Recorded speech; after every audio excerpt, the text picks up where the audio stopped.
Everyone, আসসালামু আলাইকুম। সবাই কেমন আছেন? আশা করি সবাই এই অবস্থায় খুব ভালো আছেন। দোয়া করি সবাই ভালো থাকেন। তো বন্ধুরা, যেহেতু দিনের অবস্থা ভালো না, মানে দেশের পরিস্থিতি ভালো না, তো সেই জন্য আসলে ভিডিও দিই না বা ভিডিও দেওয়ার মন মানসিকতাও থাকে না। তো যেহেতু ভিডিও দিতে পারি না বা ভিডিও দিই না, তো সেই জন্য টুকটাক যাই কাজকর্ম করি না কেন, আর সেটা আজকে শেয়ার করব।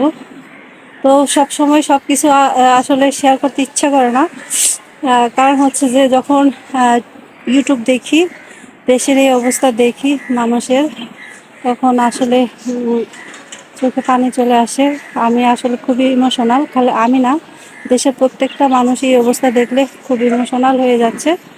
তো গাইস, সবাই দোয়া করবেন যেন আমাদের এই দেশের শান্তি ফিরে আসে, আর সন্তানরা যা চায় যেন তাই পূর্ণ হয়। তো দেখতে থাকেন আমার আজকের ছোটোখাটো ব্লগ। তো গাইস, এই যে অনেকগুলা কাপড় ধুয়ে নিলাম আজকে সুযোগ সুবিধা বুঝে। তো এখন এগুলাকে আমি নাড়বো। তো দেখি কোথাও ফিট করতে পারি কিনা বা আপনাদের দেখাতে পারি কিনা। যদি দেখাতে পারি তা তো আলহামদুলিল্লাহ, কারণ এখন ভিডিও করাটাই মুশকিল, ভিডিও করানো যায় না।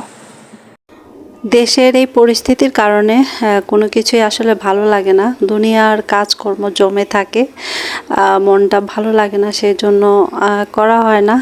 তো জমতে জমতে একদম পাহাড় হয়ে যাচ্ছে। তো কাজগুলো তো আসলে আমাকেই করতে হবে, তো সেই চিন্তা করে একটু একটু করে কাপড়গুলো ধুয়ে নিচ্ছি, কারণ কাপড়গুলো তো আমাকেই ধুইতে হবে, সেটা আগে হোক বা পরে হোক। তো অনেকগুলি কাপড় ধুয়ে নিলাম সুযোগ বুঝে, কারণ শরীরটা যখন একটু ভালো লাগে বা মনটা একটু ভালো লাগে, তো তখনই একটু কাজ করার চেষ্টা করি। আমি আসলে ইউটিউবে এত খবরাখবর দেখে আমার আসলে কোনো রকম রান্না বাড়া ছাড়া ঘরের আর কোনো কাজই করতে ইচ্ছে করে না। যতটুকু কাজ করি সেটা আসলে শরীরের উপর জোর দিয়ে করি, মনের উপর জোর দিয়ে করি, কারণ সেটা আমাকে করতেই হবে, সেই চিন্তা করে করি। ছেলেদের স্কুল খুলে ফেলবে, তো তখন আমার কাজের চাপ আরও বেড়ে যাবে, তো সেই চিন্তা করে একটু একটু করে কাপড়গুলোকে ধুয়ে নিচ্ছি। অলরেডি আমি 3-4 দিন ধরেই কিন্তু কাপড় ধুচ্ছি, তো সেটা আর শেয়ার করা হচ্ছে না। তো অর্ধেকের মতো কাপড় ধোয়া হয়ে গেছে, আর অর্ধেকের মতো কাপড় আছে। এত পরিমাণে কাপড় জমিয়েছি, কি করব, কারণ আমাকে আসলে ঘরও সামলাতে হয়, সময় তো আমার বাইরেও সামলাতে হয়। 2 ছেলে কোচিং করে, তো সেখানে আমাকে আসা যাওয়া করতে হয় টুকটাক, যেহেতু স্কুল বন্ধ। দিন ইনশাল্লাহ দিনের পরিস্থিতি ভালো হলে 1-2 দিনের মধ্যে স্কুল খুলে ফেলবে ইনশাল্লাহ, আমাদের দেশে শান্তি ফিরে আসবে, আর আমরা পজিটিভই চিন্তা করব।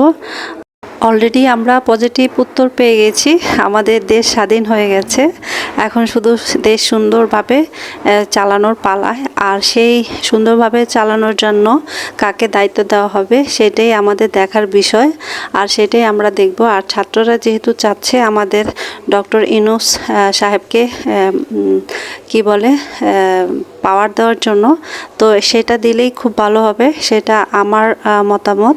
কারণ হচ্ছে যে উনি অনেক অভিজ্ঞ মানুষ, অনেক শ্রদ্ধেয় মানুষ, যেটা উনি জানে সেটা আসলে আমাদের বাংলাদেশের মধ্যে কেউই জানে না। ওনার ভিতরে অনেক কি বলে সহানুভূতি, অনেক মায়া, অনেক মমতা, আর দেশকে চালানোর জন্য যা গুণ তার দরকার সেই সব গুণ তার মধ্যেই আছে। তো আপনারা সবাই সেটাই দোয়া করবেন যেন আমাদের ডক্টর ইউনূস সাহেবই কি বলে প্রধানমন্ত্রী হয়, সেটাই আমরা চাই। আমাদের দেশের জনগণ হিসেবে আপনারাও সেটা চাইবেন, কারণ হচ্ছে যে এটাই হচ্ছে একটা উপযুক্ত সিদ্ধান্ত যেটা ছাত্ররা নিচ্ছে। তো সবাই দোয়া করবেন ছাত্রদের জন্য, আর যারা শহীদ হয়েছেন তাদের জন্য। আমি সবসময়ই দোয়া করি সবার জন্য, যারা যারা আমার দেশকে রক্ষা করতে শহীদ হয়েছে তাদের জন্য আমি আমার মন থেকে দোয়া করি যেন আল্লাহ ওনাদেরকে বেহেশত নসিব করুক। আর সবসময় ওদের ভিডিও দেখলে আমার আসলে চোখের পানি আমি কন্ট্রোল করে রাখতে পারি না। সেজন্য আমি যতবারই ইউটিউব দেখি ওইসব ভিডিওগুলোই আমার সামনে চলে আসে। কারণ প্রচুর পরিমাণে ওইসব ভিডিও আমি দেখেছি, যার দরুন এখন পর্যন্ত এগুলাই আসে। তো আসার পরও বারবার দেখি, কারণ দেখার পর এত কষ্ট লাগে সেটা আসলে ভাষায় প্রকাশ করা যায় না। এখন ওদের জন্য আমরা শুধু দোয়া করতে পারবো, ওদেরকে যেহেতু আমরা রক্ষা করতে পারিনি, আল্লাহর কাছে ওদের জন্য আমরা দোয়া করব। সবাই আমরা ওদের জন্য দোয়া করব, আল্লাহ যেন ওদেরকে বেহেশত নসিব করে। আর তাছাড়া ওরা শহীদ হয়েছে, ওরা ইনশাল্লাহ এমনিতেই বেহেশত পেয়ে গেছে। কারণ আমি শুনেছি যারা নাকি শহীদ হয় তারা আল্লাহর কাছে বেহেশত পেয়ে থাকে, আমি বিশ্বাস করি সেটাই। তো গাইস, এই যে কাপড় আমার সম্পূর্ণ নাড়া শেষ হয়ে গেছে, এখন আমি নিচে চলে যাব। তো কাপড় চোপড় ধোয়ারও সুযোগ পাই না, কারণ হচ্ছে যে মন মানসিকতা আসলে ভালো না, যার দরুন কোনো কিছু করতে ভালো লাগে না। দেশের টেনশন, দেশের মানুষের টেনশন, সব কিছু মিলে আসলে কোনো কিছু করা পসিবল হচ্ছে না।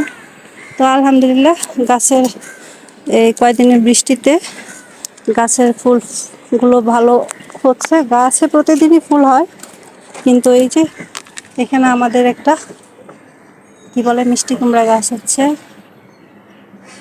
এগুলো আসলে লাগানো হয়নি।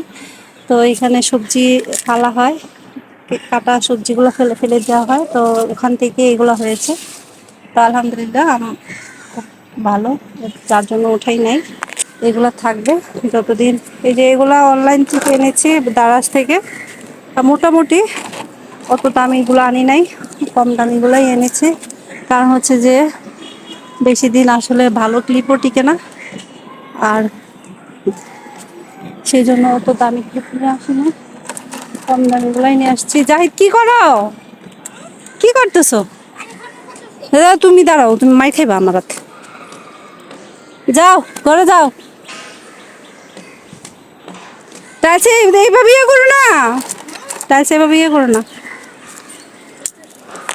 তো এখানে 50 পিস ক্লিপ ছিল, খুবই কম দাম, 100 টাকার মধ্যে পাওয়া গেছে। ডেলিভারি চার্জ নিয়ে হয়তো 150 টাকা গেছে। তো ভাবলাম নিয়ে নিয়ে, আসলে মার্কেটে যাওয়ার অবস্থাও নাই, খুব দরকার ছিল ক্লিপগুলা। তো সেই জন্য আর ভালো মন্দ অত যাচাই করিনি। তো আমার কথা হলো কয়েকদিন চললেই হলো, কারণ ক্লিপ এমনিতেও নষ্ট হয়ে যায়। এই যে এগুলার সেট নিয়ে আসছিলাম, এগুলার সেট নিয়ে আসছিলাম, এগুলার সেট নিয়ে আসছিলাম, যাইতে যাইতে হারাইতে হারাইতে এতটুকু আছে। তো সেই জন্য অল্প করে নিয়ে আসছি 50 পিস।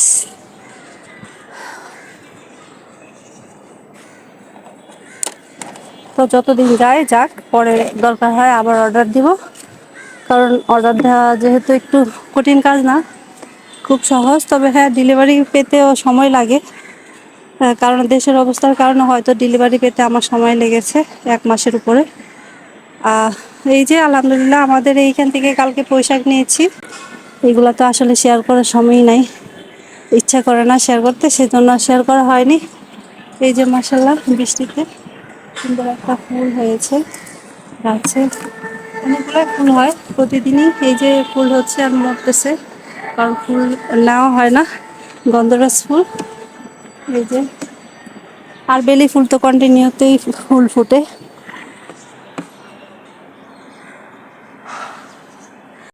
এখন গাইস ঘরে চলে যাচ্ছি, যেহেতু আমাদের ছাদের তালামারা দেওয়া থাকে, কোনো ভাড়াটিয়াদের উপরে আসা এলাও না। শুধু তাদের মানে জরুরি যদি কোনো কিছু দিতে হয় তখন তাদেরকে দিই, নয়তো তাদেরকে সবসময় দেওয়া এলাও না।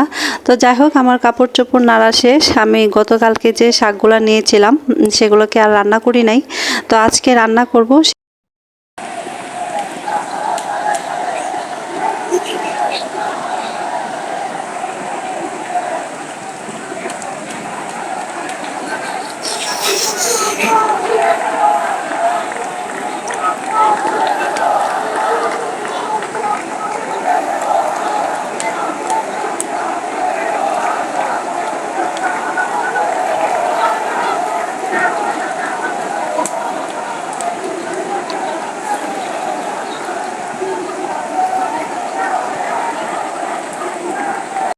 এতদিন ঝামেলা গিয়েছে, কিন্তু আমাদের বাসার পাশে দিয়ে একবারও এরকম মিছিল যায়নি। তো সেই জন্য আর ভিডিও করা হয়নি। যেহেতু হঠাৎ করে মিছিল যাচ্ছিল, আমি ভিডিও করেছি। আসলে আমার ভিডিও করতে কিন্তু ভয় লাগছিল। আমার ছোট ছেলেকে বারবার বলছিলাম যে জানালাতে যেও না, জানালাতে যেও না, কারণ ইউটিউবে এত পরিমাণে গুলি মারামারি দেখেছি, যার দরুন আসলে বাচ্চাদের জানালা পাশে দিতেও আমার এখন ভয় লাগে। আমার নিজেরও ভয় লাগছে, তবে আমার থেকে বেশি আমার ছেলের জন্য ভয় লাগছিল। তো যাই হোক, আজকে আমাদের দুপুরের মেনুটা হচ্ছে, যা রান্না করেছি সেটা শেয়ার করছি। সর্বপ্রথম দেখাচ্ছি এই যে আমাদের গাছের পুঁই শাক দিয়ে হচ্ছে বোয়াল মাছ, মানে বোয়াল মাছের মাথা দিয়ে আমাদের গাছের পুঁই শাক রান্না করেছি, পুঁই শাকের তরকারি। আর তারপর রান্না করেছি হচ্ছে গরুর গোস্ত,